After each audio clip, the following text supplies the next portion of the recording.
لہٰذا آپ نے اس کو توبہ کرنے کا حکم نہیں دینا، بلکہ آپ نے توبہ اس کے سامنے توبہ کرنا ہے۔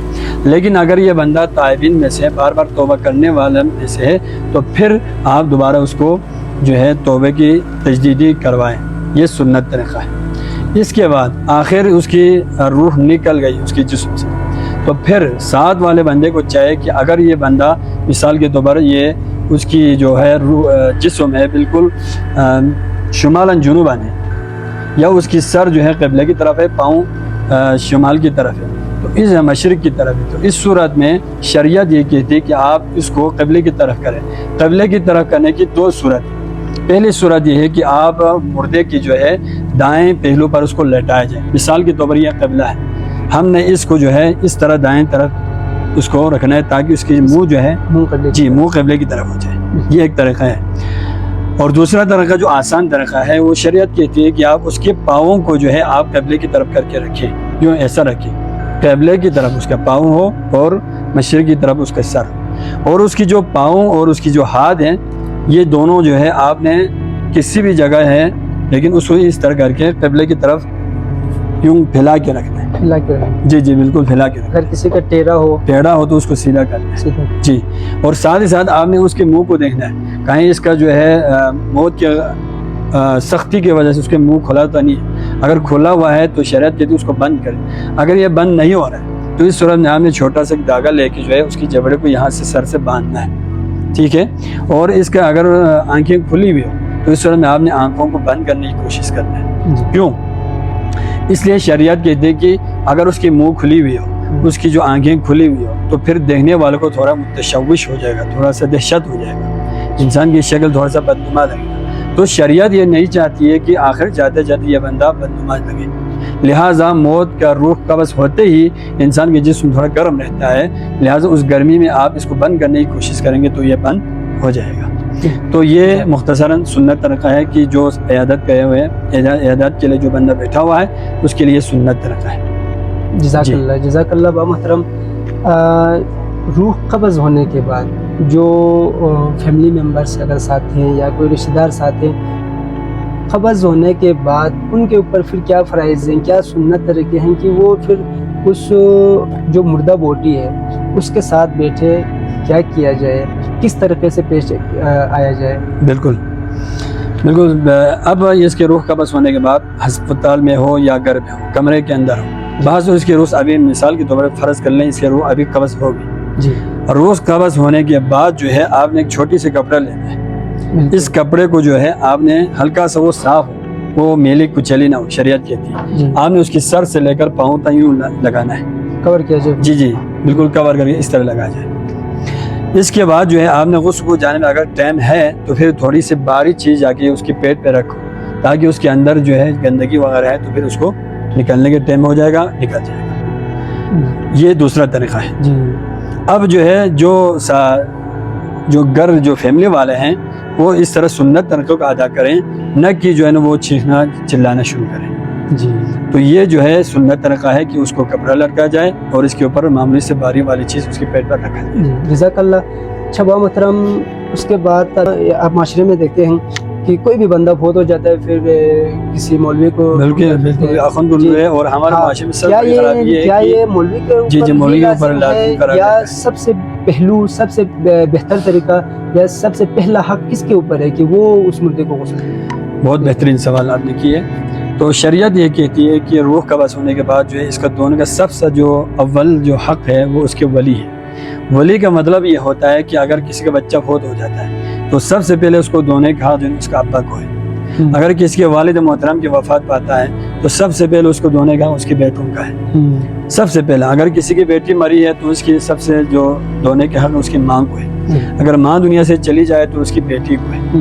تو سب سے پہلا شریعت کہتی ہے کہ ان کے وارثین زیادہ حقدار ہیں۔ اگر مثال کے طور پر باپ مر گیا، اس کا بیٹا نہیں ہے، تو اس کا جو مرنے والا بندہ ہے اس کے بھائی ہوگا، اس کا چاچا ہوگا، اس کے ماموں ہوگا، تو پھر فیملی ممبر جو وارثین جس کو کہا جاتا ہے وہ سب سے بڑی حقدار ہے۔ اس کے بعد دوسرے نمبر پر جا کے وہ حقدار ہے جس کو یہ والی اجازت ہے۔ مثال کے طور پر ہمارے معاشرے میں یہی رائج ہے کہ محلے کے اخوان جو ہے کسی طریقے سے مردوں کو دھویا جائے، یہ بیچارہ جو اخوان کے اوپر فرض قرار رکھا ہوا ہے۔ اس دن اگر کسی کا باپ، کسی کا بیٹا مرنے کے بعد، فوت ہونے کے بعد اگر جو محلے کے امام صاحب ہے اگر وہ اس مردے کو غسل نہ دے تو اس کا خیر نہیں سمجھا جاتا ہے، حالانکہ یہ شریعت کے خلاف ہے۔ سب سے پہلا مستحق اس کے وارثین ہے، دوسرے نمبر پر ہر وہ شخص ہے جس کو یہ جو ولی ہے، وارثین ہے، وہ اس کو اجازت دے۔ فار ایگزامپل مسجد کا امام میں ہوں، لیکن ان کی وارثین نے آپ کے لیے اجازت دیا کہ بھائی آپ اس کا گہری دوست زندگی میں اس کے ساتھ چاہنے والا ہے، لہٰذا ہم چاہتے ہیں کہ آپ اس کو غسل دیں، تو پھر آپ زیادہ حقدار ہوگا۔ اس کے بعد جو ہے وارثین جن کے جو ولی ہے انہوں نے آپ کو اجازت نہیں دی، انہوں نے سمجھا یا پوری زندگی اس بندے نے ہماری اسی امام کے پیچھے نماز پڑھی ہے، لہٰذا آج آخری جاتے جاتے بھی ہم اسی امام کے ہاتھوں سے مبارک سے ہم اس کو دہلاتے ہیں۔ یہ کہہ کر جو ہے ہمارا معاشرے کہ اگر وارثین اسی میت کے وارثین نے اگر مسجد کے امام کو اجازت دے تو پھر جا کے وہ امام اس کو غسل دے سکتے۔ جزاک اللہ، جزاک اللہ، بہت شکریہ با محترم۔ اچھا با محترم، مردہ خانے میں ہم غسل کرنے کے لیے جب مردے کو سب سے پہلے لے کے جاتے ہیں، لے کے جانے کے طریقہ اسلام کیا کہتا ہے، پھر غسل کہاں سے کس طرح شروع ہوتی ہے؟ غسل کرنے کے جو مختصراً یعنی جو ناظرین ہے وہ آسانی سے سمجھ لے، اسی لیے ہم نے یہ پتلا بھی ساتھ رکھا ہوا ہے۔ تو با محترم آپ ذرا اس کو آسان طریقے سے سمجھا دیں کہ آپ نے مردہ خانے میں کس طرح لے کے جانے ہیں، اگر مردہ خانہ نہیں ہے، گھر پہ ہے، گھر پہ تو گھر پہ کس طرح غسل دیا جائے، تو یہ مختصراً آپ آسان طریقے سے ذرا ناظرین کو بتائیں۔ جی بہت بہت شکریہ، انشاءاللہ اس کا بھی مختصراً پریکٹیکل ہمیں ناظرین کو دکھا دیں گے۔ یہ جو مردہ ہمارے سامنے سمجھ لو کہ گھر سے ہم نے اس کو مردہ خانے میں منتقل کر چکا ہے، یہ مردہ خانہ سمجھے، بالکل ٹھیک ہے۔ مردہ خانے میں اس طرح کوئی تخت بنا ہوا ہوگا، اگر کوئی مردہ خانہ کے محلے کے اندر نہیں ہے تو پھر گھر کے اندر کوئی ایسا تخت بنائے جو تھوڑا سا اونچی ہو، تھوڑا سا اونچی ہو، تاکہ جو اس کے دھونے کے بعد جو پانی وغیرہ ہے یہ کیچڑ بن کے دوبارہ اس میت کو نہ لگے، اسے تھوڑا سا بلند رکھے۔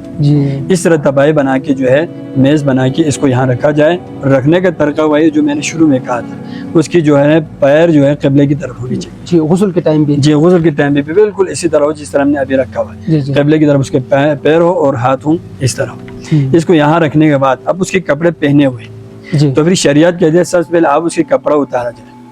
کپڑا اتارنے کے لیے بھی شریعت نے طریقہ کار رکھا ہوا ہے، یعنی کہ زندوں کی طرح آپ اس کو ایسے ایسے کر کے جو بچوں کو جس طرح ہم کپڑا چینج کرتے ہیں والدین، اسی طرح آپ اس مردے کو ایسا نہ کریں، کیونکہ اس کے آخری مراحل چل رہا ہے، لہٰذا اس کے بھی احترام کیا جائے۔ لہٰذا شریعت کہتی ہے قینچی کے ذریعے جو ہے نا آپ اس کی شلوار کو کاٹ ڈالیں اور اس کی بازوں کو کاٹ ڈالیں، سب کو یہاں سے کاٹ ڈالیں، اسی طرح شلوار کو بھی یہاں سے کاٹا جائے۔ کاٹنے کے بعد اس کو نیچے سے جو ہے نا پاؤں کی طرف سے اس کو نکال دیا جاتا ہے۔ کاٹتے بعد ایک چیز کا خیال رکھیں کہ چونکہ آپ نے اس کو کاٹنا ہے تو پھر ستر عورت تو واجب ہے ہر حالت میں، ماں کی گود میں آنے کے بعد سے لے کر قبر تک جو ہے ستر عورت واجب ہوگا، لہٰذا آپ تھوڑا سا اس طرح چھوٹا سا کپڑا لے لیں۔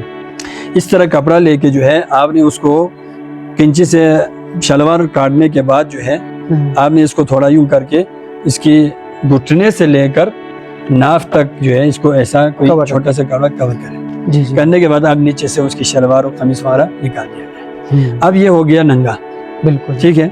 اب غسل میں جو ہے نا دو سنت ہے، ایک واجب ہے، فرض ہے۔ سنت دو سنت غسل وہ ہے سدرا اور کافور۔ سدرا کے اندر بالکل گرم پانی رکھا جاتا ہے، اس میں سدرا ڈالا جاتا ہے، اور کافور کے اندر جو ہے نیم گرم پانی رکھ کے اس میں ڈالا جاتا ہے، اور لاسٹ میں جو ہے آخر میں جو ہے ماء قرا جس کو کہا جاتا ہے، بالکل صاف پانی اور بالکل ٹھنڈ پانی ہونا چاہیے۔ ٹھنڈ سے مراد جو ہے گرم کیے بغیر، یعنی کہ آپ فریج میں رکھیں برف ڈالیں ٹھنڈا کریں، ایسی بات نہیں ہے، مطلب اس کو گرم کیے بغیر نارمل پانی جو نلکے کے سے آ جاتے ہیں اسی کو ماء قرا کہا جاتا ہے۔ یہ آخری غسل جو ہے وہ فرض ہے، اس میں کسی چیز کی ملاوٹ نہیں ہوگا۔ اب وہ تین پانی کی قسم ہو گیا، غسل تین ہو گیا۔ لانے کے بعد آپ نے کرنا یہ ہے کہ اگر اس میت کی جسم پر کہیں گندگی لگی ہوئی ہو تو سب سے پہلے آپ نے اس گندگی کو دور کرنا ہے۔ مثال کے طور پر اس کی سر پھوڑ دیا تھا، یہاں پہ بالکل خون بالکل ادھر ہو چھپا لگا ہوا ہے، اس صورت میں ہمیں پہلے اس خون کو دھونا ہے، اچھی طریقے سے صاف کرنا ہے، یا نیچے سے کوئی گندگی وغیرہ نکلے تو اس کو صاف کرنا ہے۔ صاف کرنے کے بعد جو ہے آپ نے وہ گرم پانی جس میں سدرا رکھا ہوا اس کو لانا ہے۔ لانے کے بعد آپ نے اسی سدرے کی نیاز لگی، اغسل ھذا المیت بماء السدر لنطیب به قربۃ اللہ، یہ قربتاً اللہ، یہ نیاز کر کے جو ہے نا آپ نے اس کی سر دھونا ہے سب سے پہلے سر، جی سر دھونا ہے۔ سر دھونے کے بعد زندوں کے لیے تو دائیں جانب پہلے دھونا فرض ہے، لیکن مردوں کے لیے بائیں جانب پہلے دھویا جاتا ہے جی۔ سر دھونے کے بعد اس کی بائیں جانب کو پہلے دھویا جاتا ہے، پھر جا کے تیسرے نمبر پر اس کی دائیں جانب کو دھویا جاتا ہے۔ بالکل جس طرح سدرا آپ نے دھویا، سدرا کے پانی سے آپ نے جس طرح غسل دیا، بالکل اسی طرح سے مائع کافور سے بھی اسی طرح غسل دیا جاتا ہے، اور بالکل اسی طرح پھر مائع قرا سے بھی دیا جاتا ہے۔ مائع قرا جو آخر میں غسل دیا جاتا ہے وہ واجب ہے، باقی مائع سدرا اور مائع کافور جو ہے یہ سنت ہے۔ ایک چیز مجھے بتانا آپ لوگوں کو بھول گیا، وہ یہ ہے کہ آپ نے گندگی کو دور کرنے کے بعد جو ہے آپ نے اس کے لیے وضو کرنا ہے، وضو کرنا بھی سنت ہے جی۔ آپ نے ہاتھ کو جو دھونے والا ہے اس کے ہاتھ پر ایک دستانہ پہننے کے بعد اس کو استنجا کیا جائے۔ استنجا تھوڑا پانی لا کے آپ نے سنت طریقے سے اس کو کرنا ہے۔ کرنے کے بعد جو ہے آپ نے اس کے منہ میں جو ہے نا اعوذ باللہ پڑھ کر اس کے منہ تک پانی لے کے جانا ہے، اس کو گرانا ہے، اس کی ناک تک پانی لے کے جانا ہے، گرانا ڈالنا ضروری، اندر ڈالنا ضروری نہیں۔ پھر ہاتھ تر ہے اس کو تھوڑا سا منہ پر اور ناک پر تھوڑا سا ملنا ہے، باقی منہ اور ناک کے اندر پانی نہیں ڈالا جاتا ہے، اشارہ کرنا ہے۔ اس کے بعد آپ نے وضو کی نیاز باندھی ہے، اس کی منہ کو دھونا ہے، چہرے کو، اس کے بعد آپ نے ہاتھوں کو دھونا ہے، ہاتھوں کو دھونے کے بعد پاؤں کو مسح کرنا ہے، پھر سر کا مسح کر کے پاؤں کو مسح کر کے اس کے وضو کلیئر کرنا ہے۔ یہ وضو کے اندر جو ہم دعائیں پڑھتے ہیں وہ بھی پڑھنا ہے؟ جی بالکل وہ بھی پڑھنا ہے، بس اس کی صیغے میں مثال دوبارہ ہم کہتے ہیں اللہم بیض وجہی بنور معرفتک یوم تبیض وجوہ اولیاءک وتسود وجوہ اعدائک، یہ ہماری دعائیں، ان کے لیے تھوڑا سا ضمیر کا فرق ہے، مطلب ان کو یہ اس طرح دعا پڑھی جائے گی اللہم بیض وجہہ بنور معرفتک یوم تبیض وجوہ اولیائک وتسود وجوہ اعدائک، وجہہ کا ہو ضمیر کا بڑھا دیں گے جی۔ اسی طرح دائیں ہاتھ ہوتے ہوئے اللہم آتنی، اللہ بس کی جگہ پر اللہم آتہ کتابہ بیامینہ وحاسبنی حسابا یسیرا، اس طرح کر کے دعائیں تھوڑی سی ضمیر کی اونچ چیز کی فرق ہے، باقی وہی دعائیں پڑھی جاتی ہیں جی۔ اس کے بعد مائع سدرا، اس کے بعد مائع کافور، اس کے بعد مائع قرا کے ذریعے غسل کلیئر کیا جائے گا۔ سدرا اور کافور اگر اویلیبل نہ موجود نہ ہو بالکل تو پھر اور اس کی خواہش ہو کہ ہم سنت غسل اس کو دیا جائے تو کیا پھر غسل کس طرح سے دیا جائے؟ بالکل بالکل بالکل، اس کے لیے شریعت نے گنجائش رکھی ہے جی۔ سنت طریقے سے غسل دے کے اس کے لیے سنت کی جو ثواب ملنے کے لیے شریعت کہتی ہے اگر آپ کے پاس سدرا اور کافور موجود نہ ہو تو آپ سدرا کافور کی نیت اس طرح کی جائے، غسلوا هذا المیت عوضا بماء الصدر لنود به قربۃ، یہ نیاد لگا کے اس کے لیے دعایا جائے تو پھر اس کی بھی خواہش پوری ہو جائے گی اور سنت طریقے بھی پوری ہو جائے گی۔ اللہ رحم الرحیم ذات ہے، اس کو وجہ دے کے جزاک اللہ۔ اور غسل کے دوران کتنے بندے موجود ہو، اس کے حلق کے لیے کوئی بندوں کی بھی ضرورت ہوتی ہے یا؟ بالکل بالکل بالکل، اب یہ ہے کہ تو وہ تو میت کے اوپر ڈپینڈ ہے، مثال کے اوپر میت ایک بچہ ہے جی تو پھر ظاہر بات ہے بچے کو دھونے کے لیے آپ کو 2-3 بندوں کی ضرورت نہیں پڑے گی، اتنی ایک بندے کی ضرورت پڑے گی کہ وہ وہاں سے پانی لائے آپ کے ہیلپ کر لیں۔ لیکن اگر میت جو ہے اتنا موٹا ہے ماشاءاللہ اس کی باڈی ہے تو پھر اس کو دھوتے وقت چونکہ ہم نے پانی کو ایسے کر کے اس کی سارے جسم تک پانی پہنچانا ہے تو بندے کو مشکل ہوگا، تو اس صورت میں ایک بندہ یا 2 بندے اس کے ہیلپ کے طور پر جو وہاں بیٹھے اور جس طرح غسل دینے والا کا ہے آپ اسی طرح اس کو ہیلپ کریں، جیسا وہ کہ تھوڑا اس طرح کرو تاکہ ہم ادھر اس کی پیٹھ پر پانی لگائیں، یا ایسے کرتے ہیں کہ بھائی اس طرح کرو تاکہ اس کے بائیں جانب پانی لگا جائے، تو ہیلپ کرنے کے لیے اگر 2 بندہ ساتھ بیٹھے تو کوئی حرج کی بات نہیں ہے جی جی جی۔ اور جو غسل دے رہے ہیں، کوئی اگر امام دے رہے ہیں یا اس کا کوئی بیٹا یا کوئی والد صاحب اس کا بچے کو اگر غسل دے رہا ہے تو وہ دعائیں ساتھ ساتھ پڑھتے ہوئے خود غسل دیتے ہیں یا جو پڑھنے والا ہے وہ بالکل ساتھ کھڑے ہو کے غسل دیتے ہیں دوسرا بندہ؟ جی جی جی جی، اس میں یہ ہے کہ اگر غسل دینے والا کسی کے باپ فوت ہو گیا، بیٹا غسل دے رہے اور بیٹا صاحب تمیز ہے، مطلب بیٹا جانتا ہے کہ دعائیں اس کے لیے یاد ہیں، سب کچھ اس کے پاس محفوظ ہے جی، تو پھر وہ بندہ خود دعائیں پڑھ کے وہ غسل دے کے ختم کر دے گا۔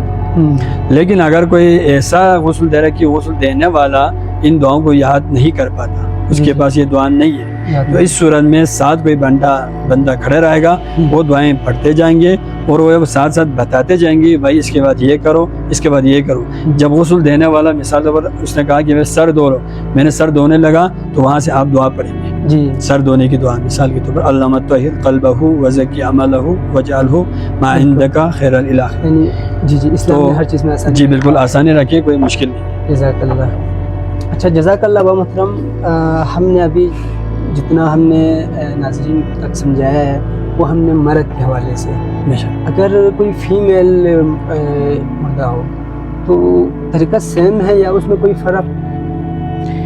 جی مردہ تو مرد ہو یا خواتین جی دونوں کے لیے جو غسل کے جو طریقے ہیں جی اس کے لیے جو جندہ جس کے روح جب قبض ہونے لگا اس کے لیے میں نے جو سنتیں آپ کو بتائے وہ سارے کے سارے سیم ہیں، اس میں کوئی فرق نہیں ہے. ہاں یہ بات ضرور ہے کہ اگر مرنے والی جو ہے اگر لڑکی ہو تو پھر اس کو غسل دینے والا بھی لڑکی ہونی چاہیے.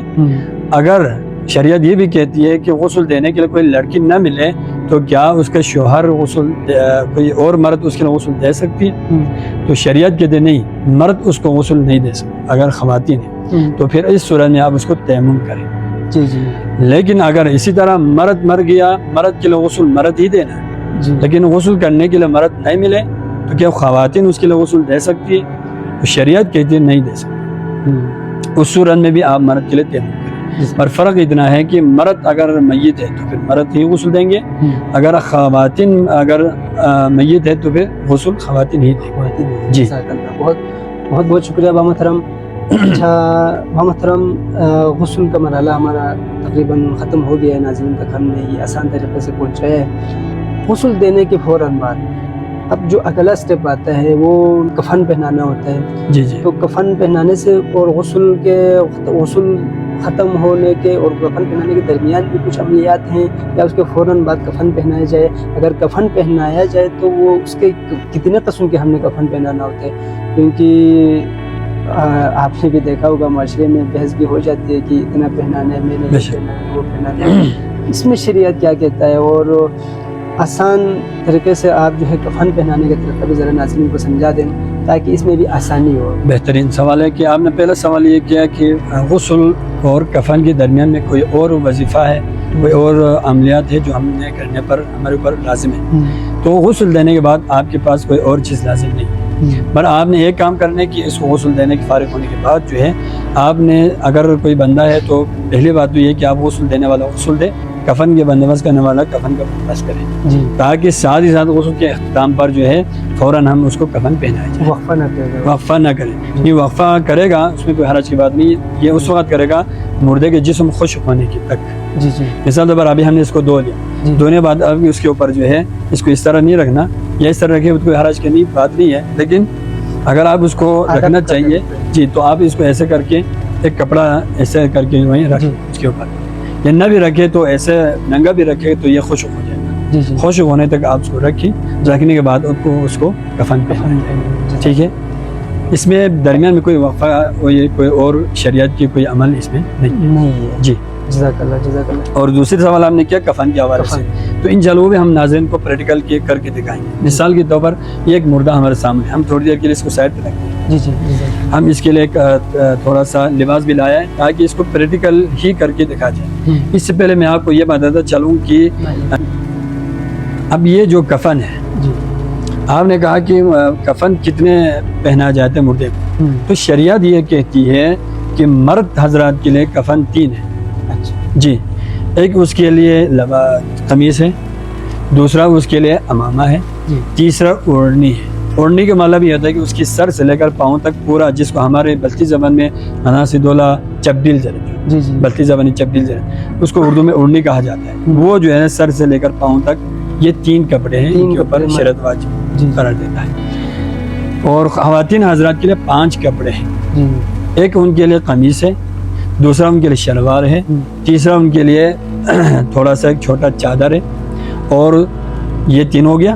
اور 2 اوڑھنیاں ہیں ان کے لیے. یہ خواتین کے لیے زیادہ اس کا کوئی خاص نہیں، یہ تو شریعت کے عمل میں ہم حکمت تو نہیں ڈھونڈ سکتے ہیں کہ اس میں بھی شریعت میں بھی حکمت ہوگی.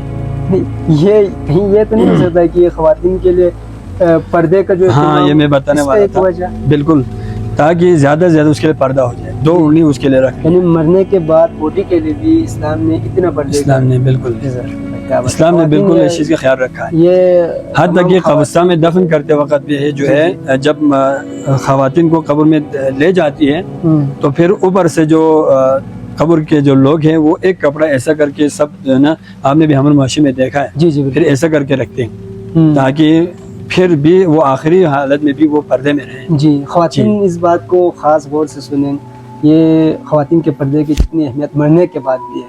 جزاک اللہ. تو ابھی ہم انشاءاللہ دکھاتے ہیں کہ بھائی یہ سمجھ لیجیے ہمارے پاس مرد تھے، کیونکہ ہمارے پاس کفن کم ہے، لہٰذا ہم پہلے مرد کی ہی سمجھے جائیں گے. جی جی جی. آپ مرد کو وہ کرنے کے لیے جو ہے پہلے اس کی قمیص نکالیں گے. قمیص نکالنے کے لیے آپ نے کرنا یہ ہے کہ اس کی یہاں سے یہاں تک جو ہے یہ گریبان سے لے کر یہاں تک آپ نے ناپنا ہے کتنا ہوتا ہے. مثال طور پر ابھی ہم نے دیکھا تو ہمارے پاس 2 بالش 4 انچی ہو گئی، 4 انگلیاں ہو گئی، اسی حساب سے ہم کفن اس کو بنائیں گے.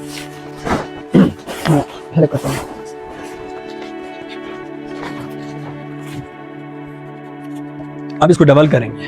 جی صحیح ہے، کیونکہ اس کے آگے اور پیچھے دونوں دامن ہوتی ہے، ہم اس کو یوں ڈبل کریں گے. یہ جی یہ ڈبل کریں گے. ڈبل کرنے کے بعد ہم اس کو یہاں سے کاٹیں گے، تھوڑا سا کاٹیں گے، تھوڑا آگے نہیں کاٹیں گے کیونکہ ہمارا مائی جو ہے وہ بہت پتلا ہے نا، اس لیے. جی یہ سمجھ یہاں تک ہو گیا. صحیح ہے، اس لیے اس کو یہاں سے کاٹیں گے.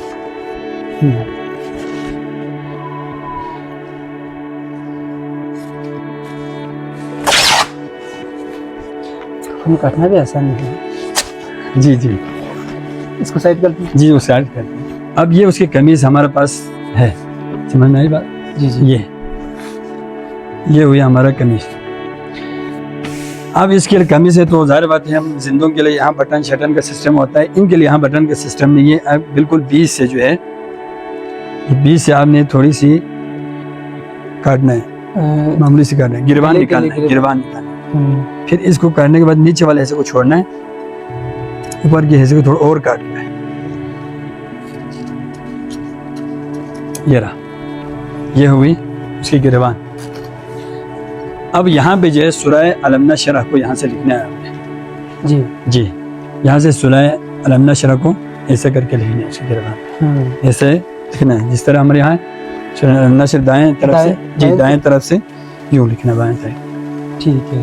لکھنے کے بعد اب یہ ہو گیا ہمارا اس کی قمیص بالکل اسی طرح رکھنا ہے. یہ نہیں کہ مردوں کی طرح یہاں سے سلائی کرو، یہاں سے سلائی، یہاں سلائی کا سسٹم نہیں. ہاں یہ اس کی قمیص تیار ہوگی. جی سر. جی اب اس کو ہم سائڈ پہ کرتے ہیں. کرنے کے بعد جو اس کے لیے امامہ کا بندوبست کرتے ہیں. امامہ جو ہم نے یہاں سے تھوڑی سی کاٹنا ہے.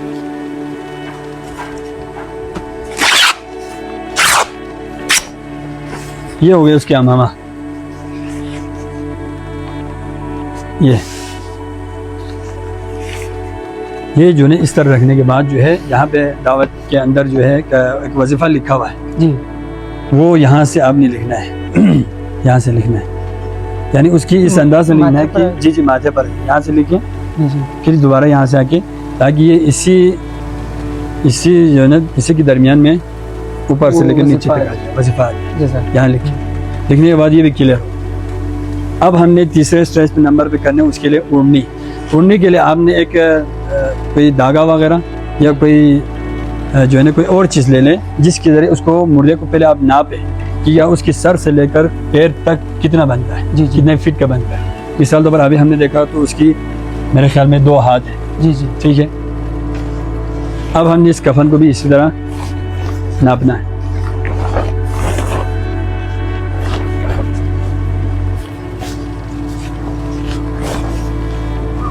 جی اس سائڈ کو لے لیں تاکہ آسانی ہو جائے.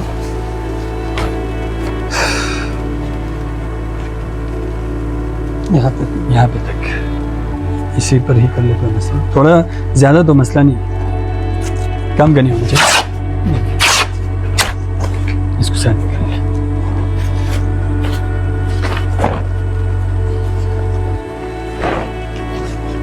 اب یہ اوڑھنی ہے ہمارے.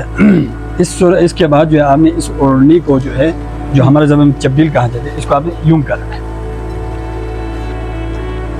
ڈبل کرنا ہے. جی ہاں یہ ایسے ڈبل کرنے کے بعد جو ہے یہاں پہ سلائی کا ایک چیز ہے تھوڑا سا، وہ آپ نے یہاں سے سلانا ہے کفن کو. جی جو اوڑھنی ہے ہمارے زبان میں اس کو چبیل کہا جاتا ہے. چبیل کو آپ نے یہاں سے سلانا ہے، تھوڑا سا ادھر تک سلانا ہے. جب آپ یہاں تک سلائیں گے تو پھر یہ ٹوپی جیسا ہو جائے گا، ٹوپی نما. جی جی یہ دیکھو جس کو ہمارے زبان میں گوزو کہا جاتا ہے. ہاں یہ ٹوپی نما یعنی ممبر جیسا بن. اب یہ یہاں سے سلائی کرنے کے بعد یہ سسٹم تیار ہو گیا نا, تو پھر آپ نے مردے کو پہنانے اس طرح ہے, اس کو یہاں رکھو, سب سے نیچے ایک اوڑنی کو رکھو, اس کے بعد آپ نے قمیض کو رکھو ایسا کر کے, اس کے بعد جو آپ نے اس کی امامہ کو رکھو ادھر. جی رکھنے کے بعد جو ہے چونکہ مردے کو غسل دے رہا ہے, آپ نے اس کو ایسا کر کے رکھو, اس طرح کر کے آپ نے رکھنا ہے. یہ ہمارا کفن تیار ہو مرد کے لیے تیار ہے. مرد کے لیے تیار ہے. جی جی خواتین کے لیے اس طرح ایک اور اوڑنی لانا ہے جی اور اس کے لیے شلوار بنانا ہے. شلوار کے لیے بنانے کے کچھ سلانے کی ضرورت نہیں. جی اسی طرح اس کی یہاں سے لے کر یہاں تک ناپنا ہے. ناپنے کے بعد اس طرح کا کوئی بڑا سا کپڑا لینا ہے. جی کپڑا لینے کے بعد اس کو دھوتی کی طرح اس کو باندھنا ہے. جی جس طرح دھوتی پہنتے ہیں اس طرح اس کو باندھنا ہے. تو یہ ہمارا مرد کی جو ہے کفن کلیئر ہو گیا. ایک چیز آپ یاد رکھیں جو ہمارے معاشرے کے اندر بھی ہے کہ میت کو جو ہے نا باندھا جاتا ہے. باندھنے کے لیے الگ سے وہاں سے ایک دھاگا لایا جاتا ہے. نہیں, وہ آپ نے اسی کونے سے نکالنا ہے. اسی سے مطلب تھوڑا سا کاٹ کے تھوڑا سا کاٹ کے ادھر جانا ہے.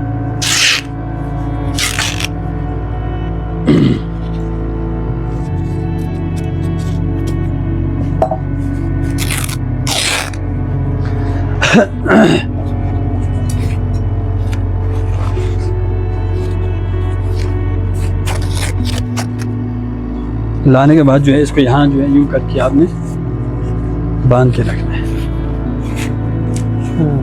تاکہ وہ نکلنا جائے. تاکہ وہ نکلنا جائے, ورنہ وہ وہاں سے نکل جائے گا.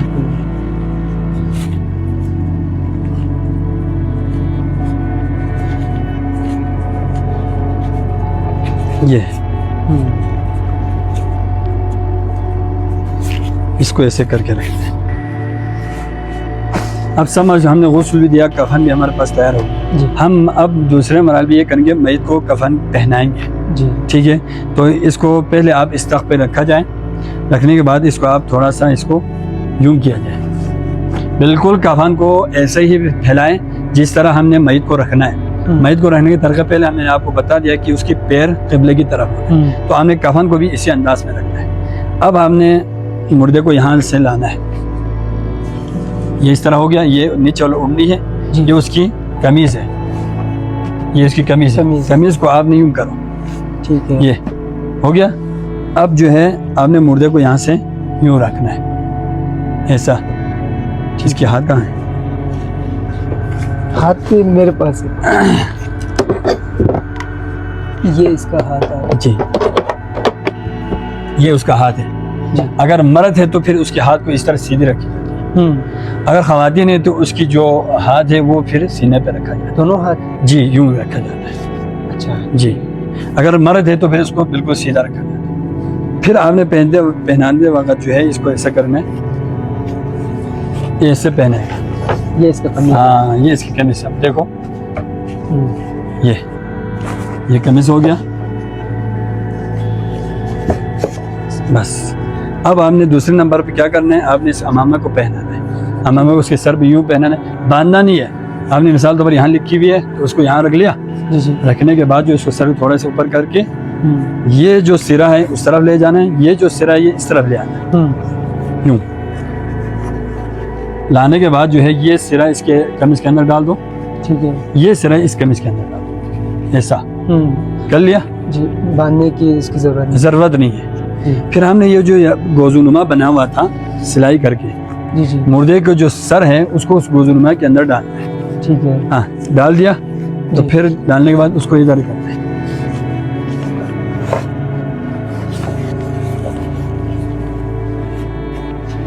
ایسا ہو گیا. پھر ہم نے اس کو باندھنا ہے یہاں سے اس طرح کر کے جو ہے جی جی باندھنا ہے. اب اس کو باندھ کے جو ہے اس سرے کو یہاں سے لا کر یہ جو قمیض جو ہے اڑنی یہاں تھوڑا نکال کے رکھنا ہے. جی سر. رکھنے کے بعد جو ہے اس کو یہاں باندھنا ہے. بس یہ سب کلیئر کر کے رکھنا. یہ کفن کا مکمل طریقہ ہے پہنانے کا. جی بہت بہت شکریہ با محترم. انتہائی قیمتی وقت آپ نے نکال کر ناظرین کے لیے یہ ایک بہت ضروری تھا یہ پیغام سب تک پہنچانے کے لیے ناظرین، کیونکہ اکثر میں نے مختلف گاؤں میں نے یہ مسائل دیکھے ہیں کہ کوئی بندہ فوت ہو جاتا ہے، اس کے بعد غسل کرنے والا کوئی تلاش کرنے میں فضا ہوتا ہے، کوئی ادھر اس کو بلاؤ اس کو بلاؤ۔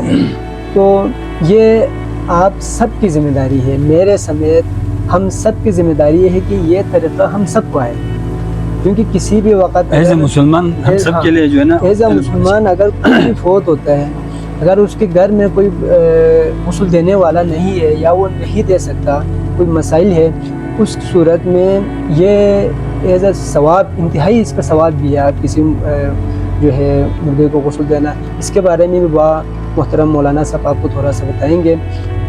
تو با محترم، یہ غسل دینے والا اگر کوئی غسل دیتا ہے یا اس کے لیے کوئی اجر ہے اللہ کی طرف سے؟ دیکھیں، اس کے لیے اجر نہ ہونا یہ کوئی ہو ہی نہیں سکتا ہے کہ اللہ تعالیٰ ویسے بھی جو زندہ مسلمان ہے کسی کے لیے بھی اگر مدد کرے تو اللہ تعالیٰ، حضور علیہ الصلوۃ والسلام حدیث میں ارشاد فرماتے ہیں کوئی بندہ اگر کسی کی ایک مصیبت دنیا کی اگر پورا کرے تو اللہ تعالیٰ دنیا آخرت دونوں میں اس بندے کی مشکلات کو آسان کر دے گا۔ زندوں کی بات ہو، تو جب ایک بندہ زندہ مسلمان کی انسانیت کی بیس پہ بنیاد پر اس کی خدمت کرتا ہے، اللہ اتنا اجر دیتا ہے۔ تو ایک مسلمان جو وفات پا گئے وہ تو مردہ ہے، اس کی آخری زندگی ہے، بس اس کی دنیا کی آخری زندگی آخرت کی پہلا سٹیپ ہے۔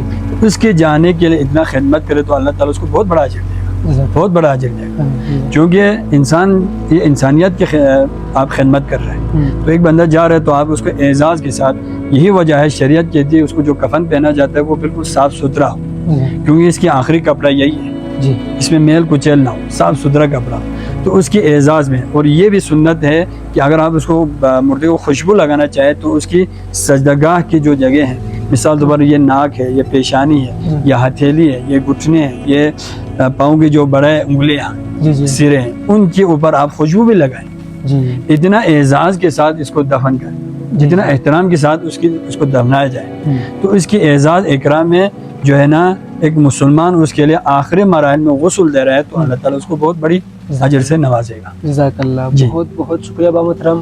کفن پہنانے کے بعد دفنانے میں کوئی وقفہ اگر پیدا ہوتا ہے، کتنا وقفہ کیا جائے، یا اس میں بھی شریعت کچھ کہتا ہے وقفہ کرے نہ کرے؟ بالکل شریعت کہتی ہے، یہ شریعت کے اور ہمارا جو رسم و رواج ہے بالکل الگ ہے۔ ہمارے معاشرے میں یہ سمجھا جاتا ہے کہ بھائی جنازہ جب تیار ہو جائے تو مثال شام کو تیار ہو تو لوگ انتظار کرتے ہیں بھائی صبح تک دفن کریں گے، یا لوگ انتظار کرتے ہیں کہ اس کا بیٹا آ رہا ہے کہ 2 دن کے بعد، پتہ نہیں 3 دن کے بعد راولپنڈی سے نکلا ہے، کراچی سے نکلا ہے، تب تک وہ انتظار کرتے ہیں۔ یہ شریعت کے خلاف ہے۔ شریعت یہ کہتی ہے کہ بھائی جتنا ہو سکے ایک بندے کے روح جب اس کے جسم میں قبض ہو جائے تو جتنا ہو سکے اس کو آخری مراحل تک پہنچانے میں جلدی کریں، اس کو اپنے آخری آرامگاہ تک پہنچانے میں آپ جلدی کریں، جلدی اس کو غسل دے، جلدی اس کو کفن دے، اس کو جنازہ پڑھا جائے اور اس کو دفنایا جائے، اسی میں اس کو سکون ہے۔ ہاں، آپ کے لیے ایک طریقہ کار بہترین یہ ہے، آخری مراسم، آخری اس کی جو واجبات ادا کرو، آپ جا کے ابا کو غسل دو، آپ جا کے ابا کے لیے کفن پہناؤ، آپ جا کے ابا کو آخری کفن میں آپ اتار دیں، اتارنے کے بعد جو ہے آپ ابا کو بھولے نہیں، آپ صبح شام اس کے لیے مغفرت کی دعا کریں، یہ آپ کے لیے بہتر ہے اور شریعت بھی یہی چاہتا ہے۔ لیکن ہمارے معاشرے اس کا الٹ سسٹم ہے کہ بھائی والد صاحب فوت ہو گیا، ابا بیٹا آنے کا انتظار کرتا ہے، یا بیٹا فوت ہوا تو والد صاحب آنے تک انتظار کرتا ہے، یہ شریعت کے کوئی حکم نہیں۔ مطلب بہت کم موقع میں دفنانا، جتنا ہو سکے جلدی دفنانا، یہ افضل طریقہ ہے شریعت کا طریقہ۔ ناظرین، آپ سب کو بھی بہت بہت شکریہ، ٹائم نکال کے آپ ہمارے ویڈیوز دیکھتے ہیں، اور با محترم آپ کا انتہائی شکریہ، آپ نے بہت قیمتی وقت نکال کر ناظرین کے لیے یہ بہت ہی اہم، بہت ہی ضروری ایک مسئلہ تھا جو ہمارے معاشرے میں ہے۔ تو ناظرین، یہ آپ کی آسانی کے لیے، آپ سب کو اس چیز کو سمجھنے میں آسانی کے لیے، کیونکہ کتابوں سے ہم بہت دور ہو چکے ہیں ناظرین، ہم جو ہے کتابیں دیکھ کر جو ہے ہم ان کو سمجھنا، یہ چیز، ان چیزوں سے ہم بہت دور ہو چکے ہیں۔ صرف ہم نے تمام کی تمام چیزیں جو اسلام سے ریلیٹڈ، اسلام ہمیں کہتے ہیں، وہ سب ہم نے مولویوں تک چھوڑ رکھا ہے۔ تو ناظرین یہ عوام کے لیے بھی ضروری ہے، یہ سب ہمیں بھی آنا چاہیے، ہم سب کو اس کی پہچان ہونی چاہیے، کتاب کی بھی پہچان ہونی چاہیے۔ تو ناظرین آپ سب جو ہے اس خوبصورت سبق جو آپ تک ہم نے پہنچانے کی کوشش کیا ہے اور پہنچایا ہے، اس میں مولانا صاحب نے ہمیں انتہائی قیمتی وقت دیا ہے۔ ناظرین اس سبق کو ہم سب کی ذمہ داری ہے، میرے سمیت آپ کی بھی ذمہ داری ہے کہ یہ دوسروں تک پہنچائے۔ دوسروں تک کس طرح پہنچائے؟ آپ اس ویڈیو کو شیئر کر کے، اگر آپ کو اس میں کوئی مسائل نظر آتا ہے، کوئی کمی بیشی نظر آتا ہے، کوئی سوال اگر رہ گیا ہے غلطی سے، تو آپ جو ہے کمنٹ کے ذریعے یا میسج کے ذریعے آپ وہ سوال پوچھ سکتے ہیں۔ انشاءاللہ تعالی ہم علماء کرام کے ذریعے سے آپ تک ان سوالات کے تمام مشکلات کے جوابات پہنچانے میں انشاءاللہ تعالی آپ سب کی ہیلپ کریں گے۔ ناظرین بہت بہت شکریہ ٹائم دینے کے لیے، اور ابراہیم بابا یہ میرے چینل کا نام ہے، میرے بیٹے کے نام سے، اس کو فالو کیجئے گا تاکہ آپ تک ایسی خوبصورت ویڈیوز پہنچتے رہے۔ بہت بہت شکریہ، خدا حافظ۔